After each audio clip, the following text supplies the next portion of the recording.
Avez-vous déjà vécu une bataille intérieure silencieuse?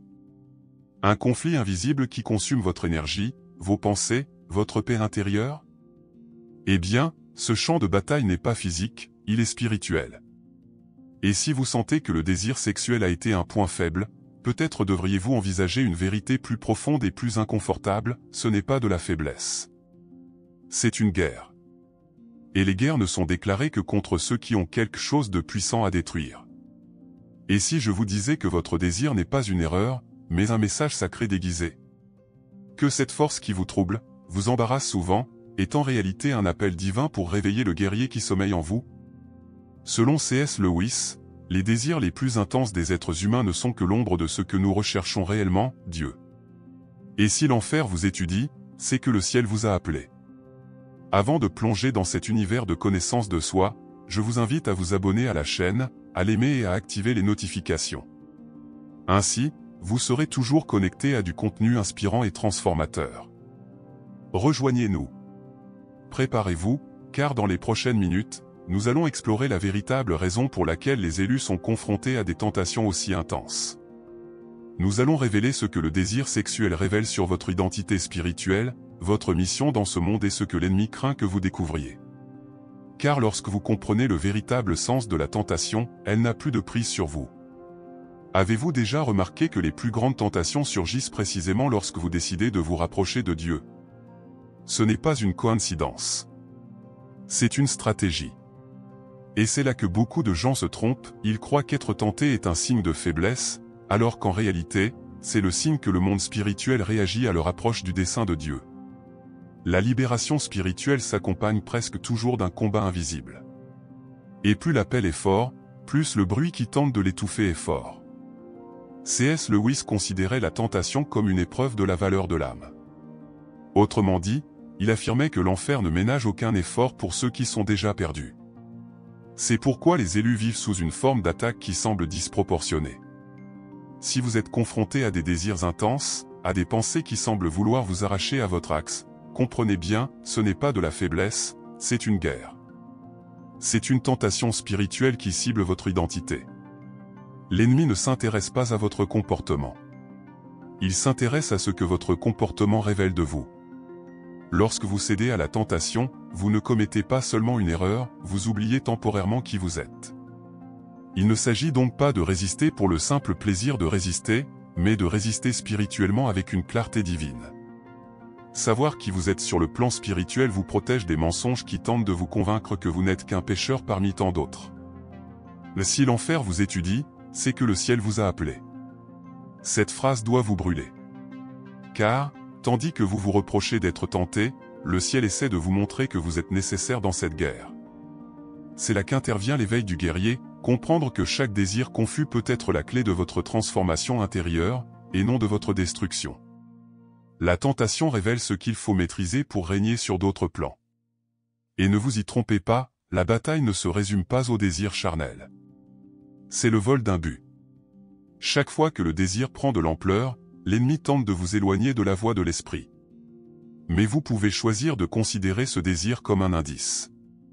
Un indice que quelque chose de plus grand, de plus profond, de plus éternel vous attend de l'autre côté.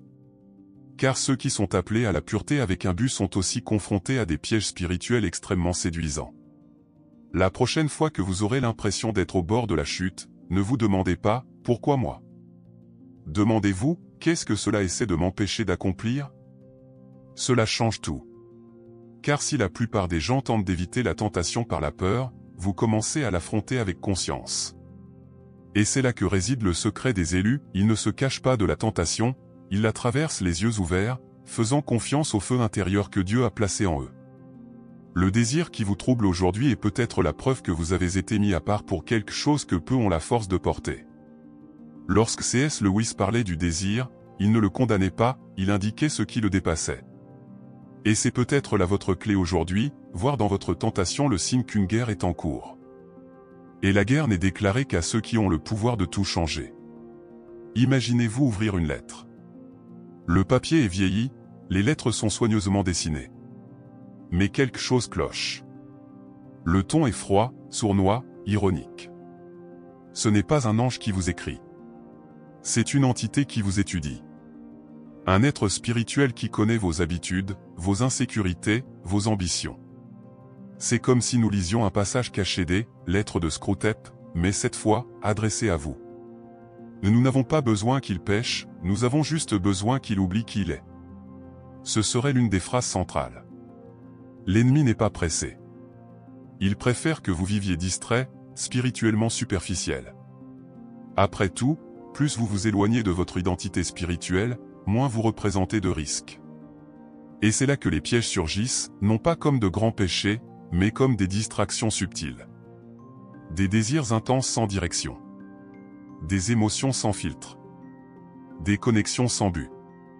Dans la lettre, l'ennemi se réjouissait de chaque abandon de la prière par sentiment d'inutilité. Il célébrait chaque épisode d'auto-sabotage. Faites-le se sentir si sale qu'il ne puisse même pas lever les yeux vers le ciel. Et c'est l'une des stratégies de l'ennemi, vous faire prendre tentation pour condamnation. Mais C.S. Lewis nous a avertis, le mal est plus dangereux lorsqu'il se cache sous les apparences de l'ordinaire. Et c'est pourquoi les élus souffrent tant des voix intérieures. Ce ne sont pas de simples pensées erratiques. Ce sont des suggestions spirituelles. Ce sont des lettres invisibles qui leur sont murmurées chaque jour. Accorde-lui de petites victoires terrestres pour qu'il ne désire jamais l'éternel. Le but ? Échanger l'appel divin contre des miettes de validation. Mais ceux qui ont un feu intérieur trouvent ce réconfort bien froid. Si Lewis était vivant, il vous aurait peut-être écrit ainsi, « Ne craignez pas ce qui vous tente. Craignez d'oublier pourquoi vous êtes tenté. » Et cela change tout. Car lorsque vous comprenez que vous êtes attaqué précisément parce que vous portez quelque chose de précieux, vous commencez à voir le champ de bataille plus clairement.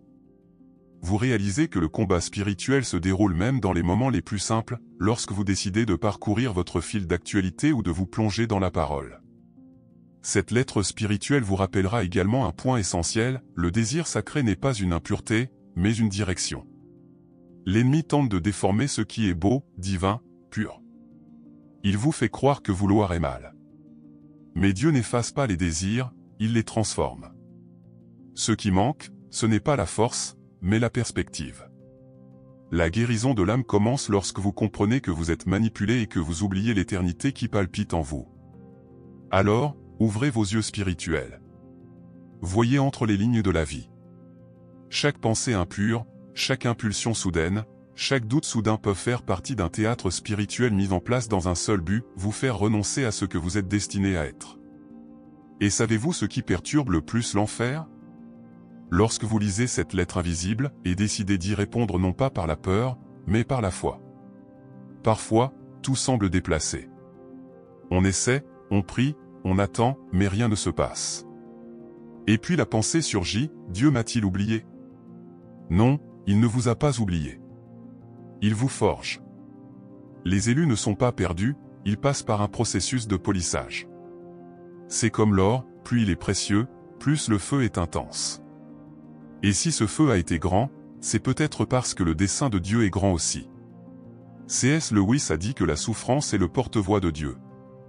Et cela ne signifie pas qu'il souhaite vous voir brisé, mais plutôt éveillé.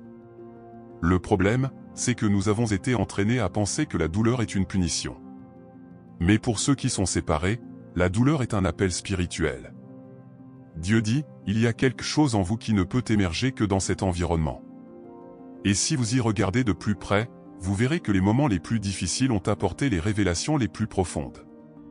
Il n'est pas étonnant que les élus soient confrontés au plus grand désert. Dieu n'agit pas dans la précipitation, il agit avec les racines. Alors que le monde exige des résultats, le ciel s'intéresse davantage à la structure. Et qu'est-ce qui forme la structure ? Les épreuves. Les incertitudes.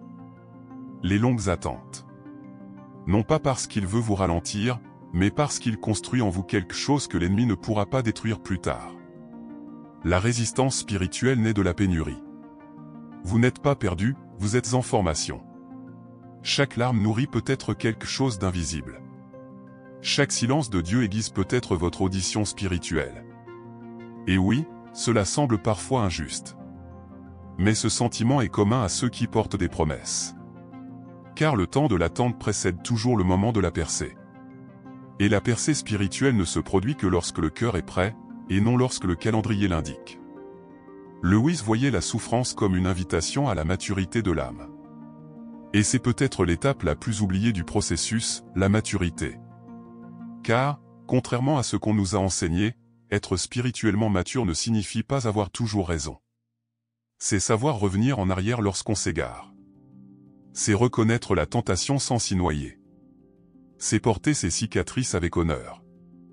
La transformation intérieure n'est pas une question de perfection, mais de permanence. L'ennemi essaie de vous convaincre que tout s'écroule. Mais parfois, ce que vous appelez ruine n'est que Dieu qui reconstruit les fondations. Ce qui semble être un revers peut être une protection. Ce qui semble être un rejet peut être une réorientation. Et ce qui semble être une punition, peut être la plus grande preuve que vous avez été choisi pour quelque chose que d'autres ne pouvaient supporter. La force de l'élu n'est pas dans les applaudissements, mais dans l'obscurité. Tu n'as pas été laissé pour compte. Tu as été mis à part pour aller plus loin. Et celui qui va plus loin met plus de temps à émerger, mais lorsqu'il émerge, personne ne le retient. Dieu ne se soucie pas de ta vitesse. Il investit dans tes fondations. Et peut-être que ce que tu appelles « m'avoir perdu » est précisément là où tu es en train d'être façonné. Car avant de l'utiliser, Dieu le forge. Et ce qui est forgé en silence, crie au monde. Si vous pouviez voir ce qui se passe autour de vous lorsque vous priez, pleurez ou résistez en silence, vous ne vous sentiriez plus jamais seul. Une guerre fait rage en ce moment. Non pas avec des épées, mais avec des pensées. Non pas avec des coups de feu, mais avec des tentations. Non pas avec des cris, mais avec des murmures. C.S. Lewis a compris que le monde spirituel est plus réel que le sol sur lequel vous marchez. Et les élus sont des cibles visibles sur ce plan invisible. Le problème, c'est que le monde moderne nous a engourdis. Il nous a convaincus que ce que nous ne voyons pas n'existe pas. Mais la bataille invisible n'a pas cessé parce que nous avons fermé les yeux. Elle est simplement devenue plus efficace. C'est dans les petites concessions, dans les profonds silences, dans la culpabilité que personne ne voit, que l'ennemi agit. Et le pire? Il n'apparaît pas de manière effrayante. Il apparaît familier, rationnel, agréable, camouflé dans les désirs et les excuses. Alors ne vous laissez pas tromper. Ce que vous appelez une « mauvaise passe » peut en réalité être une attaque avant une percée. Un bombardement invisible contre quelqu'un qui est sur le point de percer spirituellement. Et savez-vous pourquoi? Parce que ceux qui portent la lumière attirent les ténèbres. Non pas comme punition, mais comme confirmation. Ce qui est en jeu, ce n'est pas votre confort, c'est votre conscience. L'ennemi n'a pas besoin de détruire votre vie s'il peut saboter votre identité. Lewis nous a fermement mis en garde, le mal n'a pas besoin d'être outrancier, il doit simplement être efficace. Une pensée récurrente de découragement.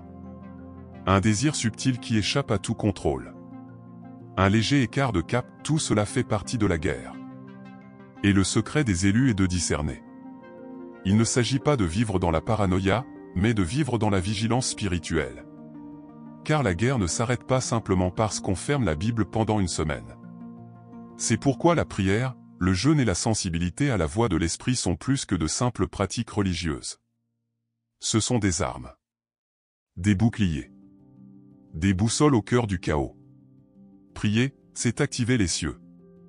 Jeûner, c'est faire taire la chair pour entendre l'invisible. Écouter l'esprit, c'est percer le brouillard de la manipulation. Car la guerre est une question de perception. Et ceux qui perçoivent gouvernent. Ceux qui ne perçoivent pas, répètent des cycles sans comprendre pourquoi. Mais attention, la plus grande victoire de l'ennemi, c'est lorsque vous croyez combattre seul. Il veut vous isoler, vous embarrasser, vous désorienter. Car il sait que la clarté divine est comme la lumière dans un champ de mine, elle révèle le danger avant même que vous ne franchissiez le pas. Par conséquent, lorsque vous réalisez que vous êtes plus attaqué, plus distrait, plus tenté, comprenez, cela pourrait être le signe que vous êtes plus proche du niveau supérieur que vous ne l'imaginez. La guerre invisible des élus n'est pas une punition, c'est une distinction. C'est le signe que vous portez en vous quelque chose qui perturbe l'enfer. Et ceux qui perturbent l'enfer ne peuvent se permettre de vivre spirituellement distraits. Le monde peut oublier que c'est réel, mais pas vous. Car lorsque vous vous souvenez, l'ennemi tremble. Et lorsque vous prenez position, le ciel s'ébranle. Si vous avez l'impression que les choses ont empiré depuis que vous avez décidé de chercher Dieu, vous n'avez pas tort. Vous êtes en pleine guerre. Et c'est bon signe. Car l'enfer ne gaspille pas ses munitions contre ceux qui sont déjà à terre. Il persécute ceux qui s'élèvent, ceux qui sont sur le point de s'effondrer spirituellement. Les élus ne souffrent pas davantage par faiblesse, mais davantage parce qu'ils représentent un danger pour le royaume des ténèbres. Quand le ciel vous appelle, l'enfer réagit. Non pas par peur pour vous aujourd'hui, mais par peur de ce que vous êtes sur le point de devenir. Cette persécution spirituelle, souvent déguisée en chaos émotionnel, blocage, fatigue, rechute, est une réponse à quelque chose qui grandit en vous. C'est une tentative désespérée d'empêcher votre identité de mûrir. Car une fois éveillé, vous devenez invincible. C.S. Lewis l'avait parfaitement compris. Il disait que plus on se rapproche de la lumière, plus l'obscurité qui nous entoure s'intensifie. C'est pourquoi certains jours ressemblent à un champ de mine. Tout vous irrite. Rien ne semble fonctionner. Vos désirs échappent à tout contrôle. Et le sentiment d'échec vous hante. Mais ce qui se passe en réalité est une tentation spirituelle stratégique visant à vous arrêter avant le retournement de situation. Pensez Y, quand une armée veut en empêcher une autre, que fait-elle? Elle attaque de toutes ses forces avant même la percée. Car une fois que l'autre a franchi la frontière, il est déjà trop tard. Il en va de même pour vous. Ces jours difficiles, cette lourdeur, ce silence, ne sont pas des signes que Dieu s'est détourné. Ce sont des signes que vous poussez sur une porte qui doit être ouverte. Et l'ennemi le sait. La pression est plus forte parce que vous êtes plus proche. Plus proche de la clarté divine. Plus proche de la guérison de votre âme. Plus proche de votre vocation. C'est pourquoi vous avez été si tenté, si éprouvé, si épuisé. Car votre délivrance ne vous appartient pas seulement, elle brisera aussi les chaînes des autres. Et l'enfer essaie de vous en empêcher. Il sait que si vous surmontez cette épreuve, vous passerez votre vie à enseigner aux autres comment la surmonter aussi.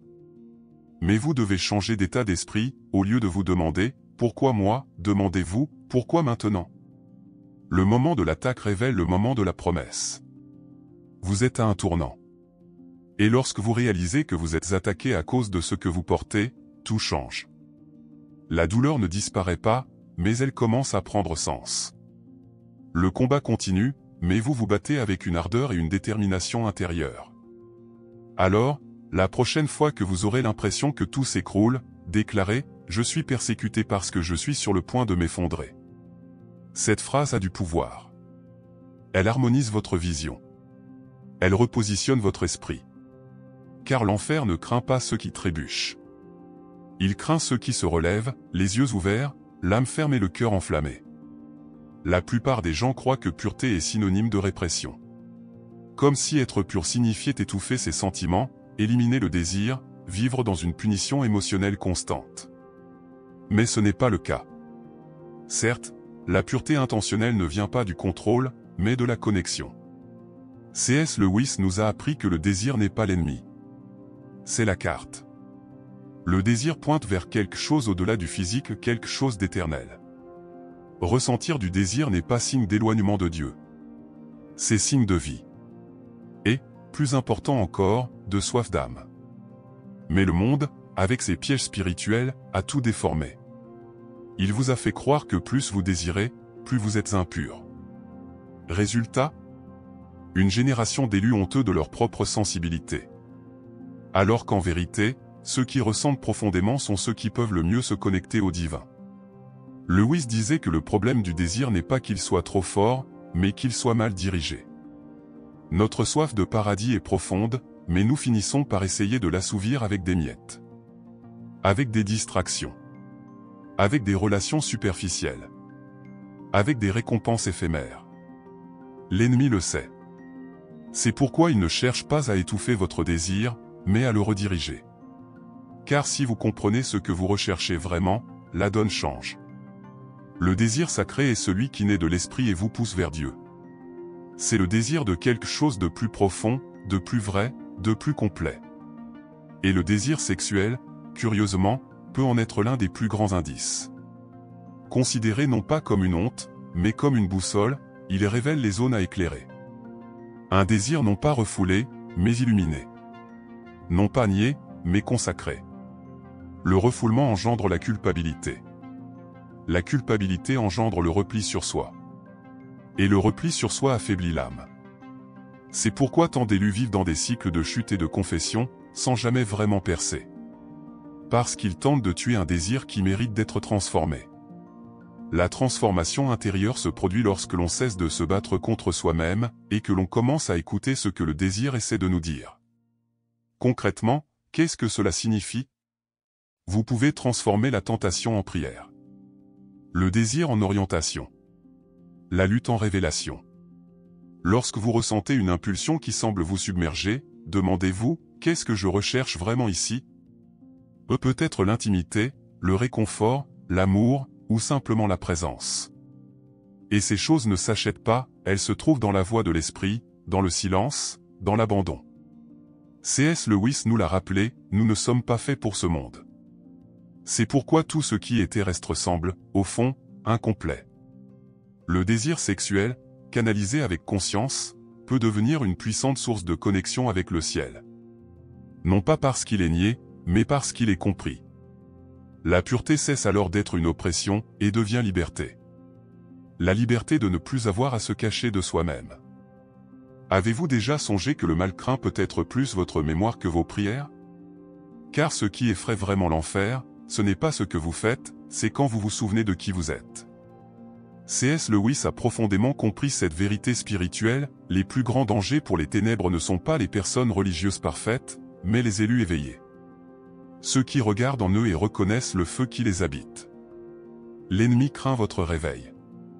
Car pendant votre sommeil spirituel, il domine vos pulsions. Mais à votre réveil, la guerre commence. Chaque matin où vous vous levez déterminé à ne pas céder, à résister, à rester, l'enfer se déchaîne. C'est pourquoi les attaques se multiplient. Les tentations se font plus raffinées. Les distractions plus subtiles. Car le mal ne veut pas que vous réalisiez que vous détenez déjà l'autorité. Lewis disait que spirituellement, nous ne sommes pas des êtres faibles cherchant à nous sauver, mais des soldats sauvés de l'oubli. Vous n'êtes pas fragile. Vous êtes dangereux. Et la plus grande erreur de l'ennemi a été de vous laisser aller aussi loin. Car maintenant, vous savez. Maintenant, vous vous réveillez. Et chaque réveil du guerrier provoque un tremblement de terre dans le monde spirituel. Votre conscience est le signal d'alarme dans le camp ennemi. Tu es la tempête qu'il redoute. Cela peut paraître exagéré. Mais observe ta vie. Vois combien tu as été attaqué. Combien tu as été tenté d'abandonner. Combien la guerre spirituelle a tenté de te faire croire que tu n'étais qu'un autre. Tout cela n'est pas une preuve de ta faiblesse. C'est une preuve de ta force d'élu. Car personne ne s'investit autant pour neutraliser quelque chose qui ne représente pas une menace. Votre présence porte en elle quelque chose d'inexplicable, mais perceptible. C'est pourquoi certains se détournent sans raison. C'est pourquoi, même en silence, vous dérangez. Vous portez en vous une atmosphère. Une vocation. Une résistance naturelle à l'obscurité. Et cela n'a pas été appris, c'est donné. Votre vocation divine précède votre prise de conscience. Et maintenant que vous en êtes conscient, le ciel attend que vous preniez position. Il ne s'agit pas de paraître fort. Il s'agit de se souvenir de son identité. Et celui qui se souvient est aux commandes. Vous n'avez pas besoin de tout savoir. Vous n'avez pas besoin d'avoir toujours raison. Mais vous devez rester éveillé. Car, éveillé, vous êtes incontrôlable. Et ce que l'ennemi craint le plus, c'est que vous persistiez. Que vous restiez. Que vous vous brisiez. Car votre permanence ne vous change pas seulement, elle transforme les atmosphères, les générations et les destins. Alors, la prochaine fois que la bataille vous paraîtra trop grande, respirez profondément. Fermez les yeux. Et dites-vous intérieurement, je suis la tempête que l'ennemi redoute. Non pas parce que vous êtes meilleur, mais parce que vous vous en êtes souvenu. Et maintenant que vous vous en êtes souvenu, plus rien ne sera comme avant. Il y a un cri en vous qui ne s'arrête jamais. Parfois, il prend la forme d'angoisse. D'autres fois, d'insatisfaction. Vous essayez de vous intégrer, de vous conformer, mais quelque chose en vous vous dit, ce n'est pas ça. Ce n'est pas ici. Il manque encore quelque chose. Ce vide n'est pas une faiblesse. C'est un souvenir. C'est un écho venu du ciel dans votre âme. Et cet écho est, souvent, la plus grande preuve que vous n'êtes pas ordinaire. Vous avez été choisi. C.S. Lewis disait que si nous ressentons un désir que rien au monde ne peut assouvir, c'est que nous sommes faits pour un autre. Et c'est bien là l'essentiel. Ce qui vous tracasse le plus est ce qui vous révèle le plus. Cette agitation spirituelle, cette aspiration à quelque chose de plus grand, cette soif de sens, tout cela n'est pas folie. C'est la voix de l'esprit qui vous appelle à revenir à la source. Non pas à un lieu physique, mais à un état de conscience où Dieu demeure. Ce cri intérieur vous protège. Il vous empêche de vous enliser dans des relations qui ne vous construisent pas. Il vous éloigne des environnements qui vous rendent l'âme malade. Il vous pousse à rechercher toujours plus, même quand tout semble stable. Car ceux qui ont une vocation divine ne trouvent jamais la paix dans des lieux superficiels. Vous êtes nés pour la profondeur, pour l'intensité. Et même vos désirs les plus confus participent de cette quête. Le monde tentera de faire taire ce cri. Il dira que c'est de l'anxiété, un drame, un besoin. Mais vous savez. Au fond, vous le savez. Ce n'est pas seulement une émotion. C'est spirituel. Et quand vous comprenez cela, vous cessez de fuir et commencez à écouter. Car plus vous écoutez, plus la direction devient claire. Et avec la clarté divine vient le courage de vous libérer de ce qui ne vous appartient pas et de vous aligner avec qui vous êtes vraiment. Vous n'êtes pas en crise, vous êtes en transition. Cette douleur que vous ressentez n'est pas la fin. C'est la naissance. C'est la rupture spirituelle d'une nouvelle version de vous-même. Et l'ennemi le sait. C'est pourquoi il essaie de vous distraire. Il essaie de vous épuiser. Il essaie de vous faire croire que vous êtes perdu. Mais quiconque entend ce cri, a déjà été trouvé. Car personne ne crie à Dieu si Dieu n'a pas déjà implanté cet appel en lui. Voilà le secret des élus, ils vivent en tension, car ils ont été créés pour une autre fréquence. Le corps est ici, mais l'âme aspire à cet autre monde. Et ce désir est sacré. Il vous fait avancer. Il vous rappelle que vous avez encore beaucoup à vivre, à être, à accomplir. Et lorsque vous accueillez ce cri, au lieu de le nier, vous commencez à avancer vers votre libération spirituelle. Alors, la prochaine fois que vous vous sentirez crier intérieurement, ne désespérez pas célébrer. Car ce cri n'est pas du désespoir, c'est un appel. C'est Dieu qui dit, « Je suis toujours là. Et tu es toujours à moi. » L'écho du ciel est le mot de passe secret de l'élu. Et si vous entendez cet écho, vous faites déjà partie de l'armée que l'enfer redoute. Si vous êtes arrivé jusqu'ici, ce n'est pas par hasard. Quelque chose en vous a reconnu chaque mot, chaque combat, chaque vérité spirituelle. Ce contenu n'était pas seulement une explication, c'était un miroir. Et maintenant, qu'allez-vous faire de ce que vous avez entendu? Car savoir ne suffit pas. L'éveil exige un positionnement. Et si vous avez été touché, c'est que le ciel vous appelle à quelque chose de plus grand. À partir d'aujourd'hui, je vous mets au défi de considérer vos tentations différemment. Non pas comme des ennemis, mais comme des indicateurs de votre destinée. Car les élus sont attaqués là où ils ont le plus d'autorité. Et ce qui semblait être une faiblesse, peut devenir votre arme de victoire. Maintenant que vous savez cela, comment allez-vous agir? Continuerez-vous à lutter contre la culpabilité? Ou commencerez-vous à lutter avec conscience et identité? Demandez-vous, que dit ce désir de mon âme? Que veut me montrer cette douleur? Que révèle ce combat sur le guerrier qui sommeille en moi? Ne fuyez pas ces questions. Car c'est en elles que se cachent vos plus grandes réponses. Le monde spirituel attend votre décision. L'ennemi a déjà compris qui vous êtes, et il ne vous reste plus qu'à vous en souvenir. Si cette vidéo a parlé à votre âme, si à un moment donné vous avez senti que Dieu utilisait chaque mot comme un message direct, alors n'ignorez pas cet appel. Si vous avez ressenti l'écho, suivez le son. Avancez vers votre processus de guérison de l'âme, de résistance spirituelle, de reconnexion à la voix de l'esprit. La guerre n'est pas terminée. Mais maintenant, vous ne combattez plus aveuglément. Si ce message a parlé à votre âme, commentez ci-dessous avec le mot « désir ». De cette façon, je sais que vous avez entendu l'appel et que vous êtes prêt pour l'étape suivante. Et n'oubliez pas, abonnez-vous à la chaîne, activez la cloche de notification et partagez cette vidéo avec quelqu'un qui a besoin de se réveiller aussi. Vous pouvez être l'instrument que Dieu utilise pour raviver le feu dans une autre âme.